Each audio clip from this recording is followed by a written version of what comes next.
I just found movie of the year. Well, hopefully just until No Way Home drops, but either way, this was nothing short of a masterpiece. Before I get into any of the details, let me just start with a comparison. This was like if Star Wars had good writing, was mixed with Jupiter Ascending, also with good writing. And obviously, it wouldn't be me if I didn't start off by insulting fandom. No, I said a fandom because Jupiter Ascending doesn't have fans. Anyway, roll the intro.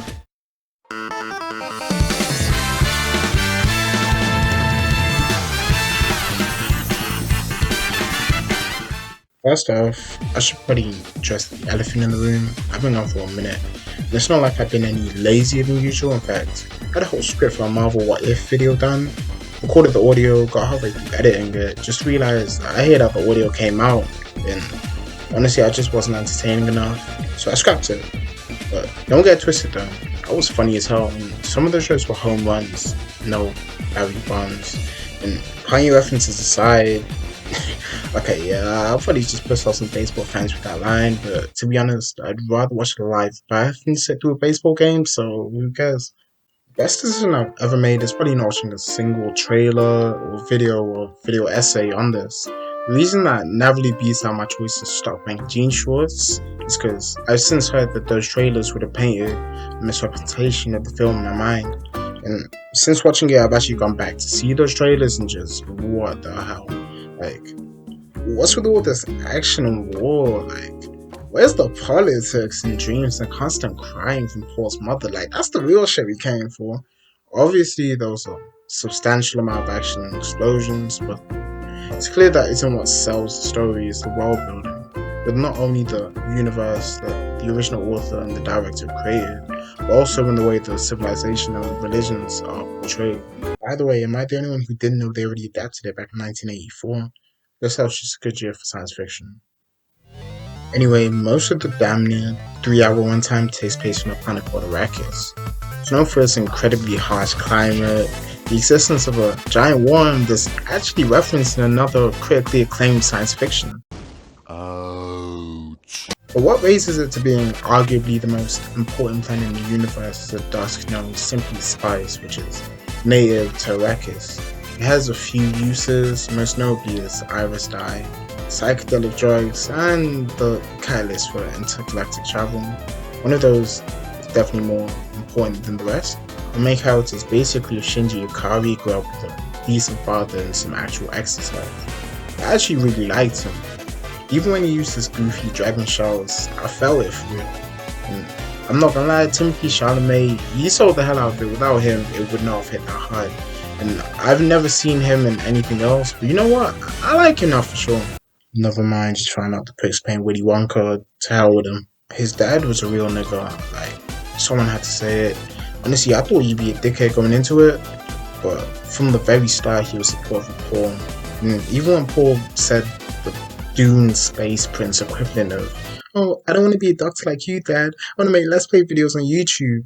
And okay, to be clear, I'm comparing that to him basically wanting to get himself killed on the battlefield, but in my opinion, I think that's a better fate. But anyway, you can't always get two competent parents, and if you preach one, you can't keep two competent parents. Anyway, my point being, Paul's mother is the absolute worst.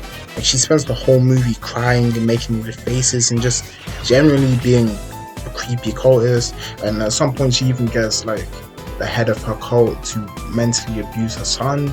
It was really strange, and honestly, I don't care what spiritual like benefits there are or what superpowers it comes with, it was pretty messed up. But anyway, if you can get mouth skills as good as hers, then you can sign me up. Wait, you didn't think I meant? Ugh, no. I meant she has the voice. And the ability to command anyone to do anything with a few words seems worth the creepy robes, but fortunately it's a woman's only club for the most part. And while that hurdle could be crossed with a simple pair of scissors, I feel like if I continued the sentence, I would inevitably piss off a certain community that don't want enemies off. So yeah, swiftly moving on. Zendaya was in this movie. Okay, I can't really say anything more than that because she didn't do anything more than that. But blue eyes, a good look on her. Weirdly enough, when I realized she was in it, it down near the start of the film, it was kind of hard to see as not Zendaya, superstar that gave the world euphoria and sapped. This is a similar issue I have in a lot of her movies, and that doesn't take away from how amazing her performances are. It just shows how my brain operates, I guess. No spoilers for the movie, but the only thing I didn't really like is how abruptly it ended. Like, I was 2.5 hours deep, and I was geeked, like, hell yeah, I can ride out for another three, I'm not gonna lie to you. I'm gonna stretch the hell out the £6 I paid for the ticket. Except then it just ended, and like, Childish Gambino at the end of the last verse of West Guys, I had to leave, knowing that even though it had been a pleasant experience, ultimately the end of the transaction I failed to finish the way I would have liked. On the other hand, this was a testament to how amazing I thought the pacing was. Usually the thought of 3 hours in silence in a room with strangers has me feeling suicidal.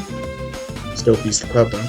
But not only did I breeze through it, I was craving more, and honestly, I just wish they were ambitious enough to do the whole book with a 6 hour runtime. Like, go ahead, nigga. I dare you, make Snyder look like a bitch. Anyway, yeah, 9 out of 10.